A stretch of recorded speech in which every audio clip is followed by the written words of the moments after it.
Welcome to the Language of Art History. In this lecture, I'm going to consider the art and architecture of the Baroque. But what was the Baroque? Well, the word derives from the Portuguese for a misshapen pearl.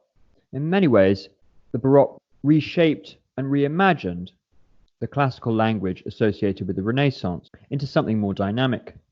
Indeed, the style is characterized by extravagance and a more confident, exuberant form in contrast to the artistic trauma that was Mannerism. The Baroque period brought together some of the most famous and most technically gifted artists in history.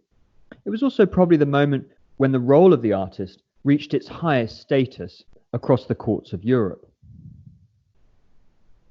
And the Baroque was spurred by the reaction of the Catholic Church to the Protestant Reformation. At the Council of Trent, it was established that art needed to do better, and decorum reigned. Indeed, Paolo Veronese was called before the Inquisition, which charged him with impropriety in his depiction of strange and unnecessary figures in his painted scene of the Last Supper. Did anyone tell you to paint Germans, jesters, or buffoons in this picture? Needless to say, Veronese reacted and said he was simply filling space, as any artist could legitimately expect to do. But the Inquisition gave him 3 months to change the painting, to make it look more appropriate to the religious scene at hand. Instead, Veronese simply changed the name to Feast in the House of Levi. So the Baroque was part of a counter-Reformation reaction, and it crystallized in Rome, centered on St. Peter's Basilica. Having been planned originally in the High Renaissance by Donato Bramante, the completion of St. Peter's Basilica in the early 17th century really represents the splendor and the confidence of a new kind of Catholic Church. Here you can see the canopy over St. Peter's tomb, the famous Baldacchino by Gian Lorenzo Bernini, all gilded bronze, and a new kind of aesthetic, matched and perhaps enhanced by the famous Cathedra Petri, also by the same artist, in the background. This was a new kind of religious theatre, a new imagined heaven on earth, one which took the Renaissance's priorities of balance, harmony, and order, and turned them into an almost visceral spiritual experience. So it's possible to say that the Baroque starts in Rome, and Bernini was more than just your everyday sculptor. Indeed, his design for St. Peter's Piazza outside the church, which was the largest in Christendom, brought together some of the finest sculptors in Rome to create an all-embracing image of the Catholic Church, facing out to its people, on the march. It was large scale, and it needed to hold large numbers of people. It needed to be amenable to the large numbers of pilgrims, processing, and sheltering, but ultimately, it needed to offer a new vision. And Bernini, more than any other artist, encapsulates and harnessed that new religious charge, that new vision. But where does the idea of the Baroque derive? Well, it was the art historian Heinrich Wölfflin who established and sought to distinguish the Baroque style from the Renaissance. Indeed, he understood the transition from Renaissance to Baroque style as a maturation from childhood to adulthood. And for him, a contrast between such works as these, the Venus of Urbino by Titian and the Rokeby Venus by Velázquez, just over 100 years later, reflected this new way of thinking about making.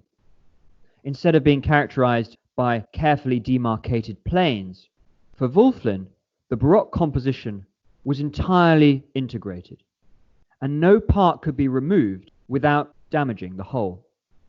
There was something dynamic, something elastic about the way a Baroque painter painted, at least in the mind of Wölfflin. But it wasn't only in painting that Wölfflin sought to establish the key stylistic differences between Renaissance and Baroque style. It was also in architecture, and Il Gesù is often seen as the starting point for this new confident counter-Reformation style. We can see the exuberant large scroll brackets concealing the buttresses behind. And we can also see a new use of old orders. We can see Corinthian pilasters, engaged Corinthian columns framing the main portal in the middle. We also see a highly innovative inscription of a triangular pediment within a larger segmental pediment, the half-moon shape. This is a design, and this is an approach to classical architectural forms which had never previously been seen. So the Baroque was still a neoclassical style. In painting, it was still about realism and naturalism, but it was a different take, a more confident and a grander imagination of the Christian vision. Il Gesù represented the birthplace of this new extrovert spirit, of Catholic preachers going out all over the world and reshaping minds. It's the mother church of the Jesuit order, and you can see the figures of St. Ignatius of Loyola and St. Francis Xavier either side of the coat of arms.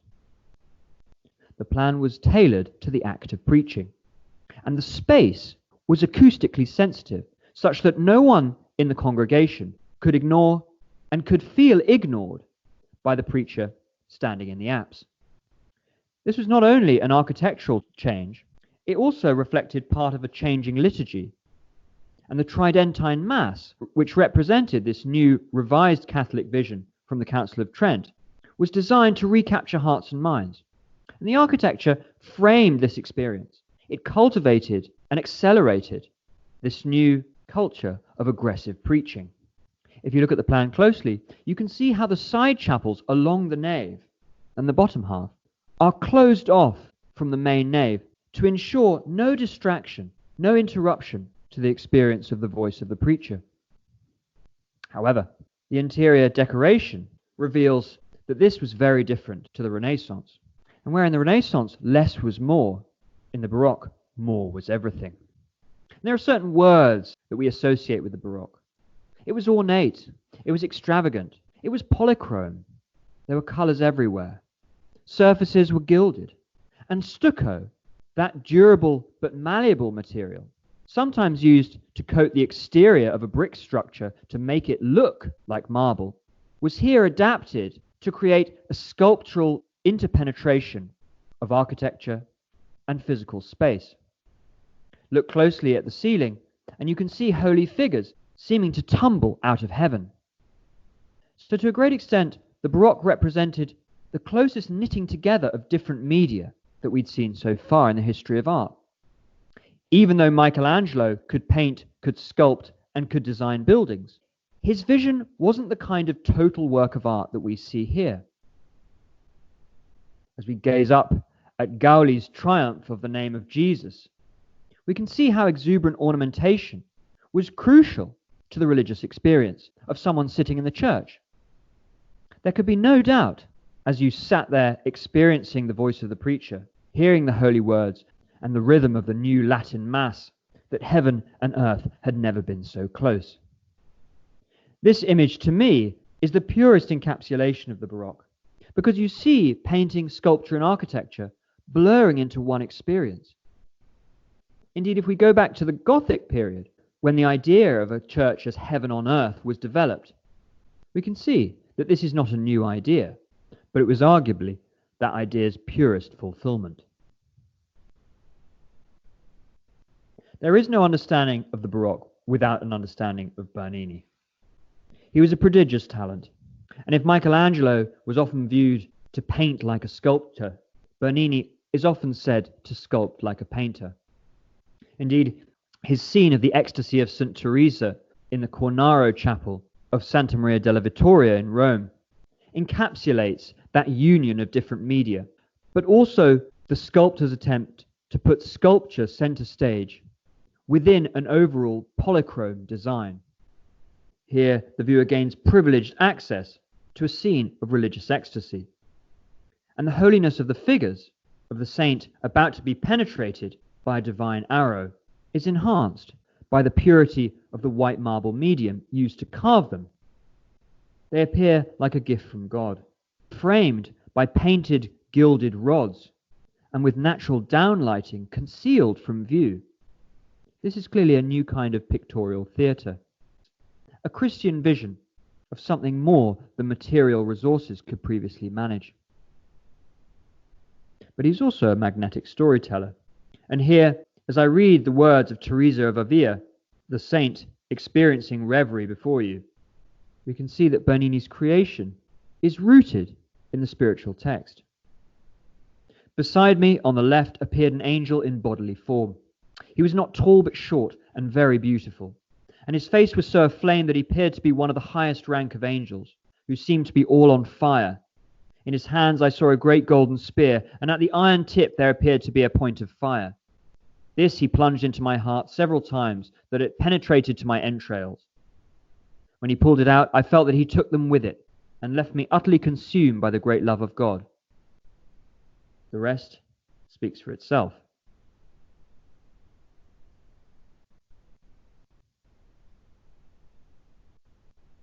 But this isn't the first time that we've witnessed such complex compositions in marble.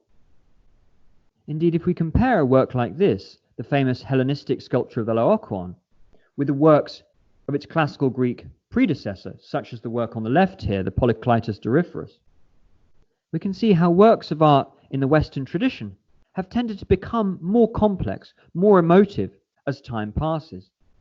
Indeed, it's possible to draw an analogy between the style and perfect proportions of high classical Greece, characterized by the work of Polykleitos, and the High Renaissance, embodied in Michelangelo's figure of David. When ideal form meets uncanny naturalism in perfect synthesis, something's got to give. And the works of the Hellenistic period, such as Laocoon, and that of Bernini here on the right, reflect a new kind of vision after the idealism of the High Renaissance.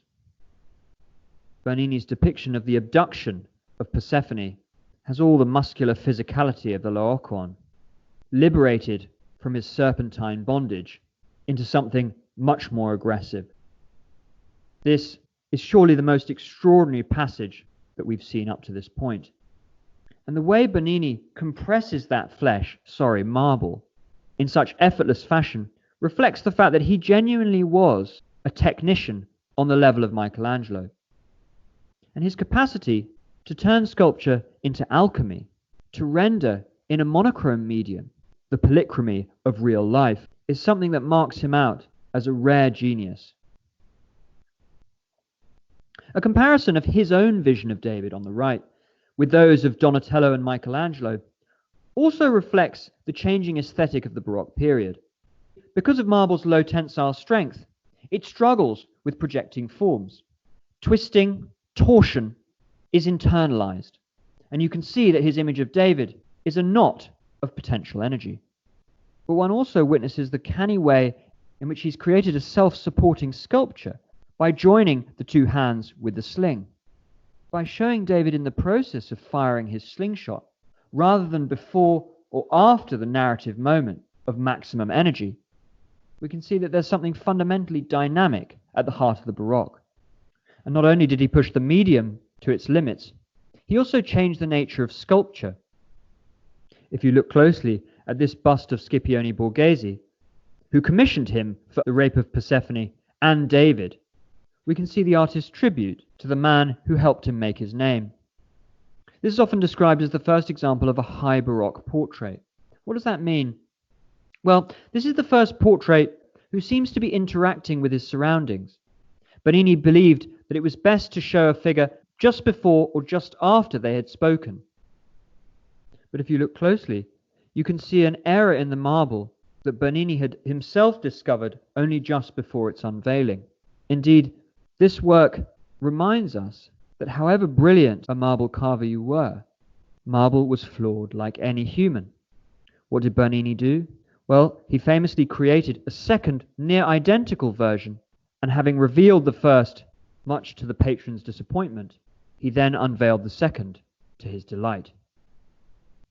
Bernini sought to create a portrait as a speaking likeness of the sitter, and one surviving study for the work reveals that Bernini liked to capture his sitters at a distance, to draw them when they were interacting, rather than statically posing.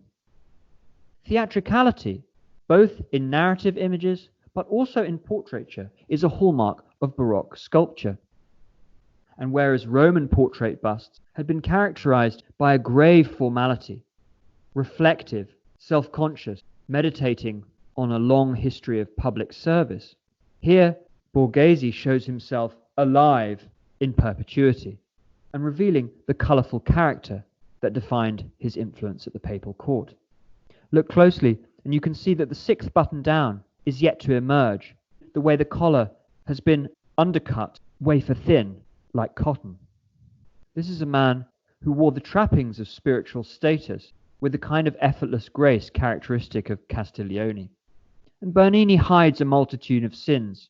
He shows his sitter at his grand best, maximizing the wingspan of the chest and therefore minimizing the impression of intemperance on the part of the sitter. But there was more than one sheriff in town, and the rivalry between Borromini and Bernini is one of the great artistic dialectics of the history of Western art. And they push one another to higher things. Where Bernini was the ultimate papal courtier, Borromini could be boorish and unreliable in a different way to the mercurial Bernini. In the context of Piazza Navona in central Rome, we see Borromini's adapted facade for the church of Sant'Agnese enveloping the viewer in its concave elevation. And a study of Borromini's works in Rome reveals this new architectural vocabulary, still classical, but with a newly dynamic and exuberant repertoire of forms.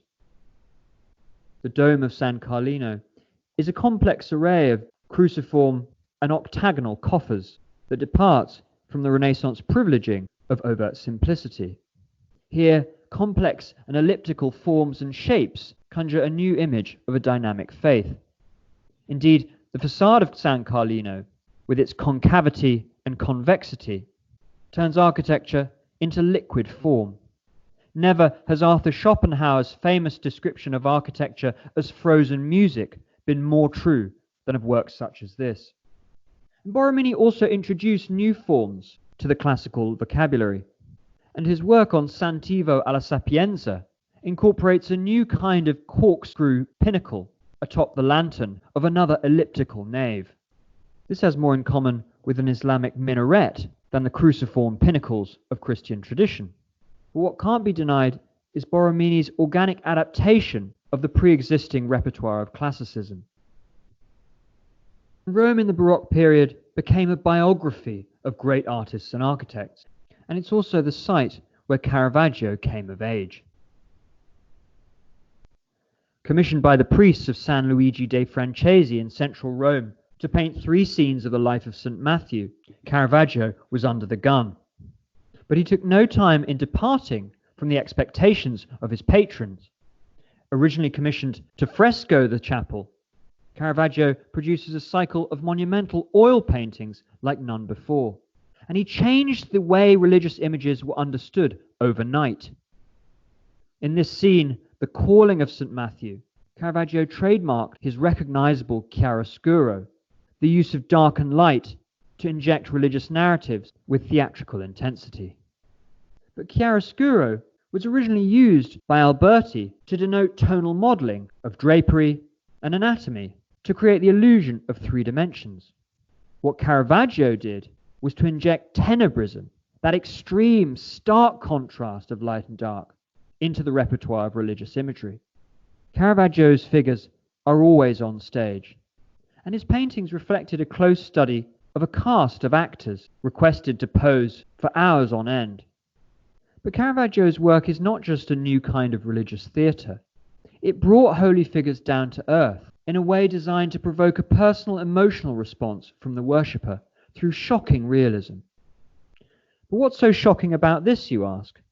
Well, in this scene, in which the light is used as an analogy for Christ's divine influence, you can see the rhythm of gestures that moves the eye against its will from right to left, and begs the question, which is St. Matthew? And as we look closely, we see the central figure of this 5-man figure group pointing to his right, as if to say, you don't mean me, you mean this guy. But religious theatre itself is not shocking.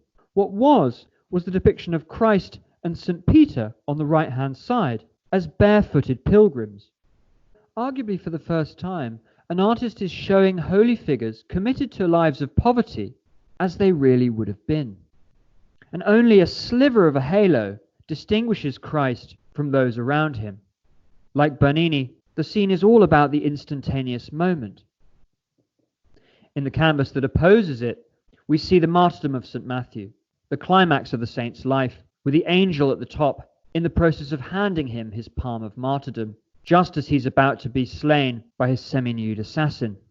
Caravaggio here sets the scene of martyrdom in a chapel dedicated to baptism. This explains the semi-nude figures, who create a pyramidal composition, their nude forms bleached by the light, appropriately caustic to the gaze. Here we see a cast of characters with different emotional responses. Prominent hand gestures, illuminated faces, conjure a scene of convincing chaos, in which Caravaggio shows himself in a self-portrait, looking back dolefully, shamefully, covering his nudity, perhaps acknowledging his own life of bad Christianity. The third and final image in the trio has its own history, and Caravaggio's first, St. Matthew and the Angel, was deemed inappropriate. So raw was its depiction of the saint's enfeebled state that Caravaggio was forced to paint a second version. Can you tell which is which? Sadly, the original was destroyed in Dresden in the Second World War, but we can see that there are certain elements of frailty and fragility that Caravaggio maintains in the final version.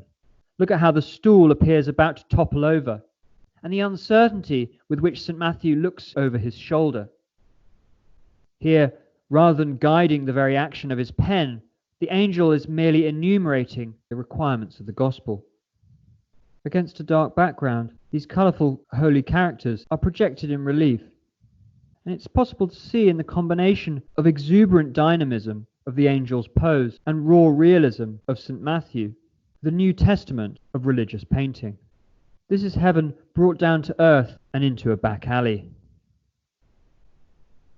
But the story of Baroque painting in Italy is incomplete without a discussion of the great Artemisia Gentileschi. Up to now, our story of the history of art has been male-dominated, but more recently, previously undervalued women artists have started to be unveiled for the skill and the contribution that they made throughout the history of Western art. Gentileschi is an artist whose reputation is still surging. In this self-portrait of St. Catherine of Alexandria, we see Gentileschi's sense of her own sacrificial status, a martyr in service of the cause of great painting, daring you to ignore her. And she was inspired by the works of Caravaggio, that dramatic tenebristic lighting and theatricality. But a work like this by Caravaggio shows that in many respects Gentileschi had his number.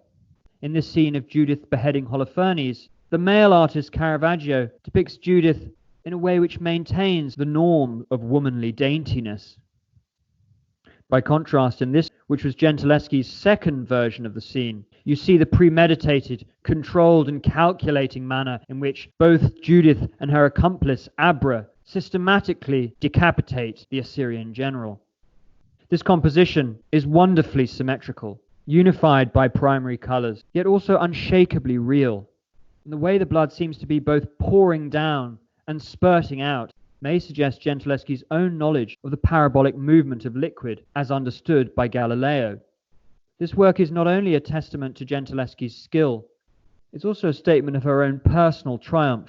In 1611, Gentileschi's father, Orazio, who was also a painter, hired the painter Agostino Tassi to tutor his daughter privately. During this tutelage, Tassi raped Artemisia. And while he was successfully sentenced, it wasn't long before Tassi was out. Against a climate of deep injustice, Gentileschi here shows an unveiling of her own experience, harshly illuminated.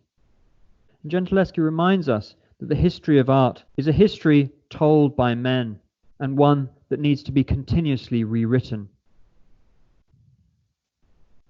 So taken together, what are the hallmarks of Baroque art and architecture?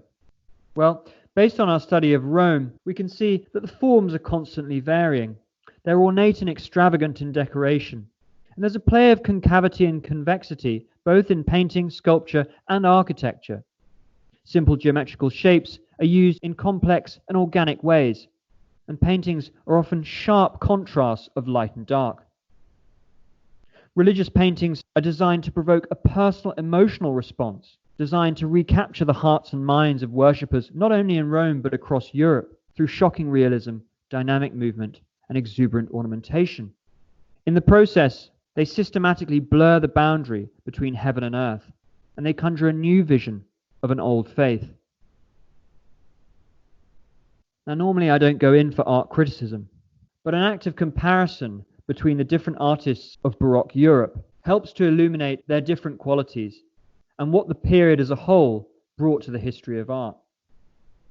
If we take a look at a map of Europe from the 17th century, we can see how art had become a geopolitical contest in which the continent's leading patrons vied for supremacy in the commissioning of the greatest artists. Ordinarily, one wouldn't group together Anthony van Dyck and Gian Lorenzo Bernini, but in this case, they both left an indelible mark on the history of portraiture. Indeed, in one instance, Van Dyck's painting of Charles I in 3 positions, theirs was an effective collaboration, for Van Dyck's painting was made at the request of the king, who was looking to achieve the holy grail of a work from the Pope's personal artist. Bernini's sculpted figure of Charles I no longer survives, and it was a rare example of the Pope offering a work as a statement of religious support. Remember, Charles's wife Henrietta Maria was a Catholic, and by affording her personal access to a work by Bernini, Urban VIII shows us how art was a deposit of the tension between faiths in the 17th century, as well as a means of preserving unity. Bernini's work, both for Charles I and King Louis XIV of France, helped to magnify their cult of absolute monarchy. Both Charles and Louis believed in the divine right of kings, and while that ultimately served to fatally undermine Charles at the English court, for Louis, Bernini achieved the ultimate ideal. And while the French king was known to have a small nose and a low brow, Bernini offered him the profile of Alexander the Great, of a high brow, a noble profile, of leonine hair, and a hybrid iconography, both military, courtly, with that magnificent cravat, and quasi-divine, with that billowing drapery. Bernini separates the king from the realm of the viewer. He looks up and past the audience in a way which is distinct from the interactive and engaging theatricality of Scipione Borghese.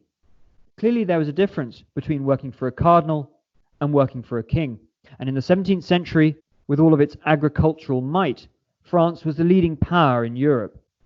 But whereas Bernini initiated the high Baroque portrait in sculpture, Van Dyck reconstructed it in painted portraiture, and in so doing set in motion the architecture of royal portraiture for the next 200 years. Of his many commissions by the English king, the Flemish artist, who had gone to work in England as the court painter, here depicts Charles I on horseback with all the magnanimity of an absolute monarch. And he achieved this new kind of regal portrait through a synthesis of different artistic prototypes.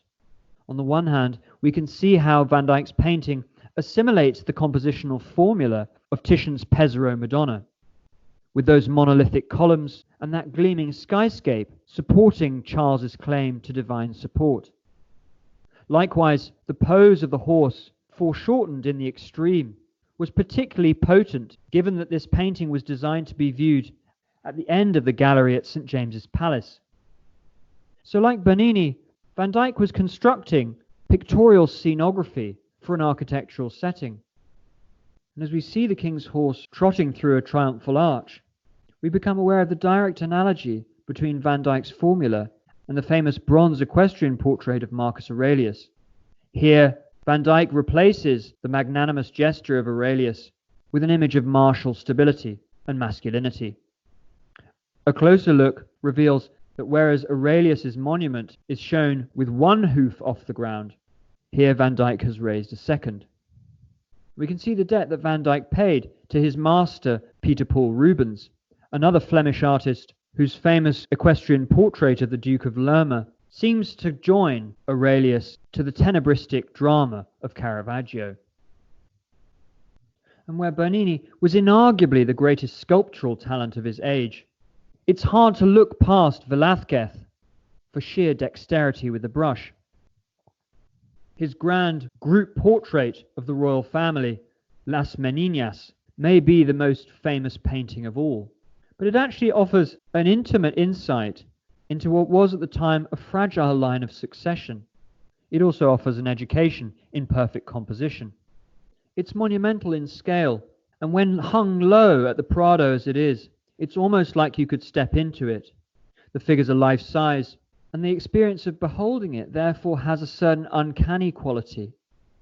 You find yourself being looked at and watched in much the same way as Scipione Borghese engages the viewer. The most important person, the Infanta and future queen, is posed centrally. She's realistically small, and her meninas, the ladies in waiting, curtsy in a way which stresses her centrality to the court and her status above them. Here, the royal household is shown in sober dress, refined, subtle, illuminated by natural light.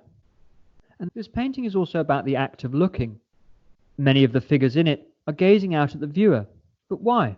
Well, a look in the middle of the composition reveals that the king and queen have just entered the room. Neither the dog nor the lady in waiting on the left have noticed this.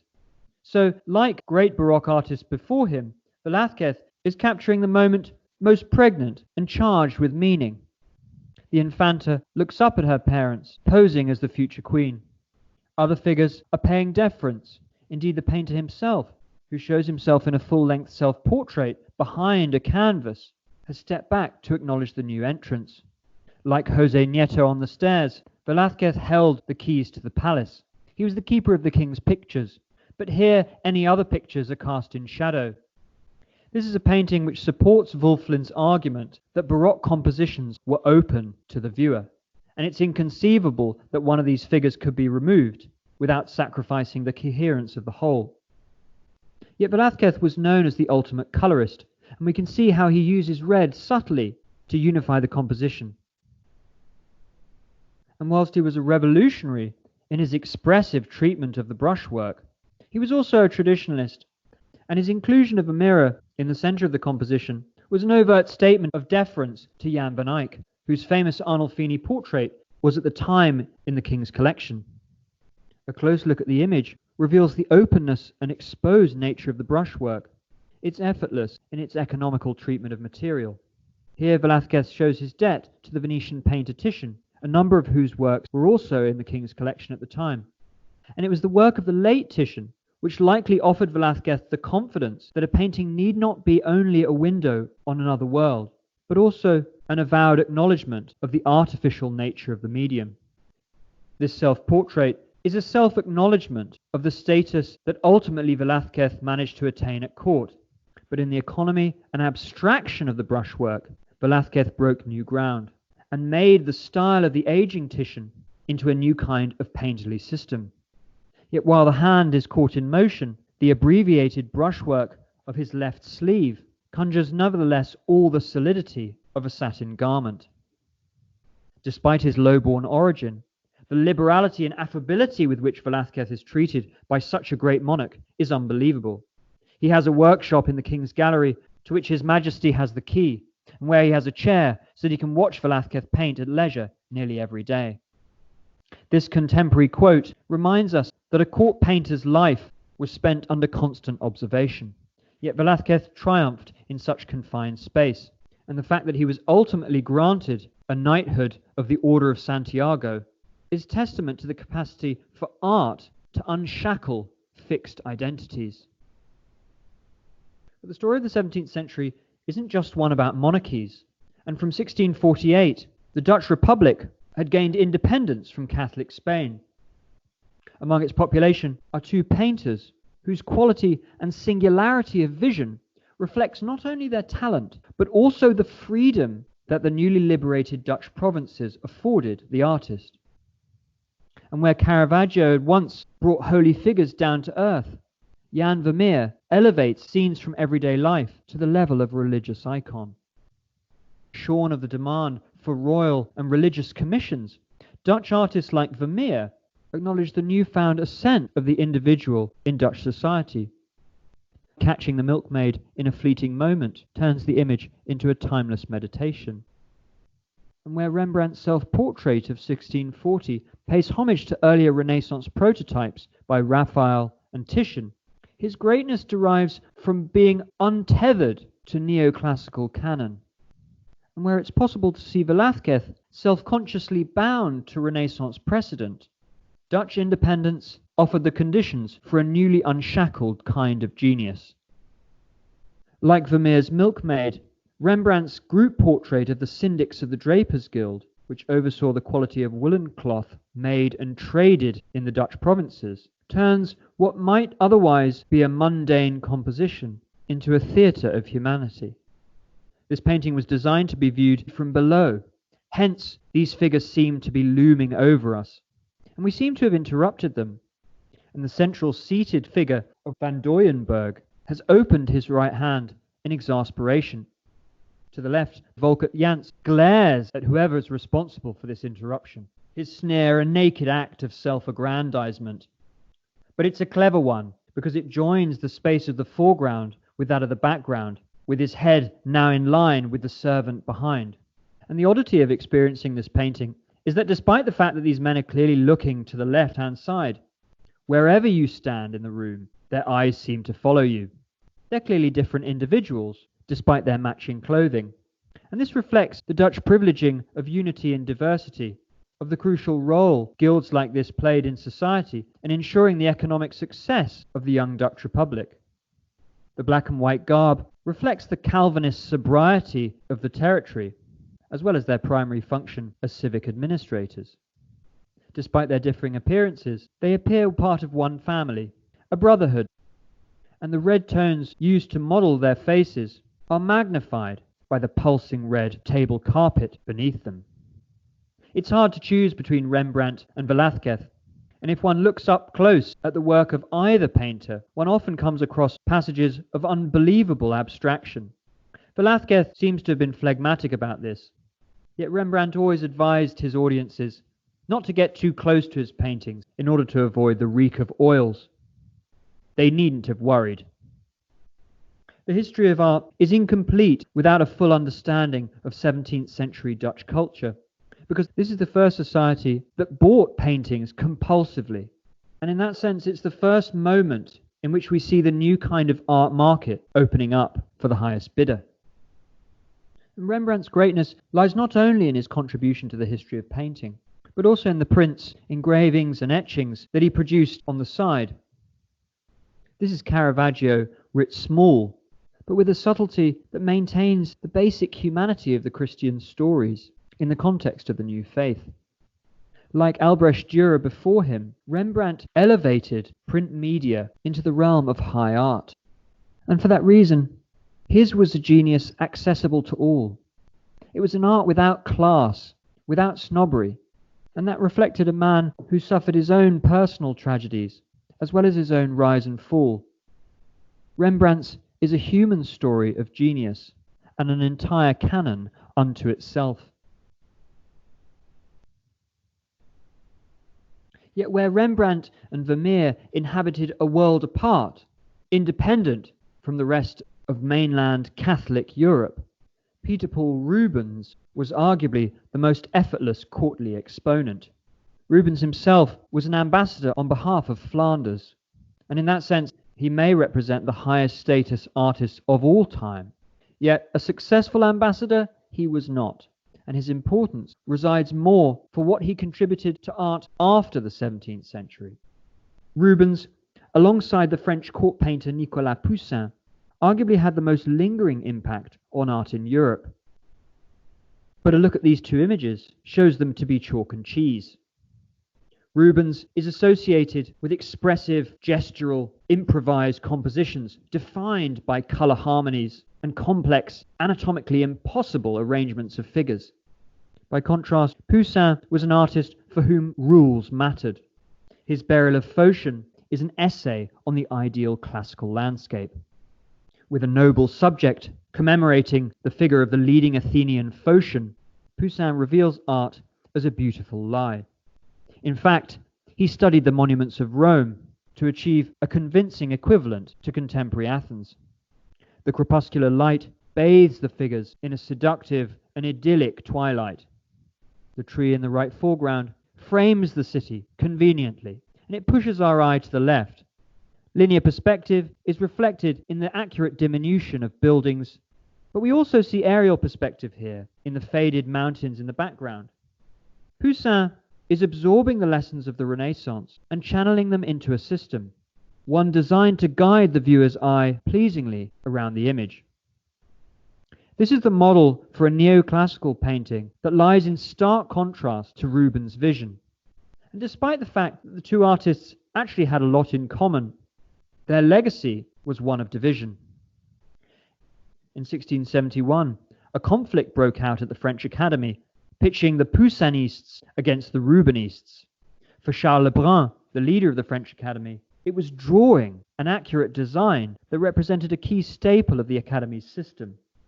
In his own words, the function of colour is to satisfy the eyes, whereas drawing satisfies the mind.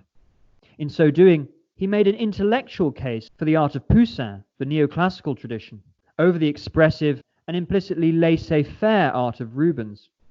Yet the Rubenists found support in John Locke's essay Concerning Human Understanding of 1690, in which all ideas were deemed to derive from experience and that none were innate. For the Rubenists, life was not a process of rationalizing the world, but one of experiencing it. Indeed, for them, there were no contours in nature. So why should drawing an outline be the highest aspiration of art? Perhaps inevitably, this debate took on a nationalistic tenor in France, because Poussin was French and Rubens was from Flanders. But more than that, an attack on the French Academy was deemed to be an attack on the French monarchy. And so there's a revolutionary spirit captured in the work of Rubens' followers that posed a challenge to the established order in France. Yet it's possible to see in the acceptance of Watteau's embarkation for Kythera at the Salon of 1717 an ultimate victory for the Rubenists. Either way, the tension between an art that satisfied the mind and one which satisfied the senses continued into the 19th century, in the aftermath of another French Revolution.